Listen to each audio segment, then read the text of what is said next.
আসসালামু আলাইকুম। দেখুন ঘরে বানিয়ে নিলাম ফাস্ট ফুড। তো এটা হচ্ছে KFC স্টাইলে চিকেন ফ্রাই।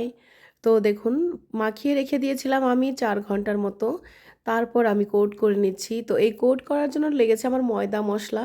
আর এই যে চিকেন ফ্রাইটা কিভাবে মানে এই রেসিপিটা কিভাবে বানায় আমার YouTube চ্যানেলে আছে, আমার Facebook পেজেও আছে। এটা একদম KFC স্টাইল আর খুবই মজার। আপনারা মন চাইলে দেখে নিতে পারেন। তো আজকেও আমি বানিয়ে নিলাম। মাঝে, মাঝে বানিয়ে দিই আমার হাসব্যান্ড বাচ্চাদের খুবই পছন্দ। তো হোটেল থেকে একটু মানে রেস্টুরেন্ট থেকে আমরা কমই খাই, কমই খাওয়াই বাচ্চাদেরকে।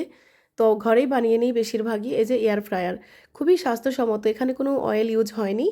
আ হয়েছে খুবই সামান্য পরিমাণ অলিভ অয়েল। একটুখানি আমি জাস্ট মুছে দিয়েছিলাম যে পেপারটাতে। আর যখন চিকেনটা মাখিয়েছিলাম তখন জাস্ট ১ টেবিল চামচের মতো আমি অলিভ অয়েল দিয়েছিলাম। এই তো আর কোনো তেল না, ইউজ হয়নি এখানে। আর এই যে আলুটাতে মসলা দিয়েছি মরিচের পাউডার, সামান্য একটু লবণ, গোলমরিচের পাউডার আর সামান্য একটু অলিভ অয়েল। এই যে দেখুন আলুটাও ফ্রাই হয়ে গেল। কত সুন্দর আর এগুলো এত মজা লাগে কেচাপের সাথে, সসের সাথে। খুবই দারুণ মজার। ঘরেও আমি এক ধরনের একটা চাটনি বানাই সেটা দিয়েও খুব ভাল লাগে পুদিনার, ধনিয়া পাতার। তো কেমন লাগলো আপনাদের জানাতে ভুলবেন না। আমার হাসব্যান্ড বাচ্চারা তো খেয়ে মহা খুশি। চিকেন এদিকে শেষই হয়ে গেছে আলুটা ভাজা হতে, হতে। তো মাশাআল্লাহ আমার বাচ্চারা আমার হাসব্যান্ড খুবই, খুবই পছন্দ করে। তো কেমন লাগলো জানাতে ভুলবেন না। আল্লাহ হাফিজ। Bye, by.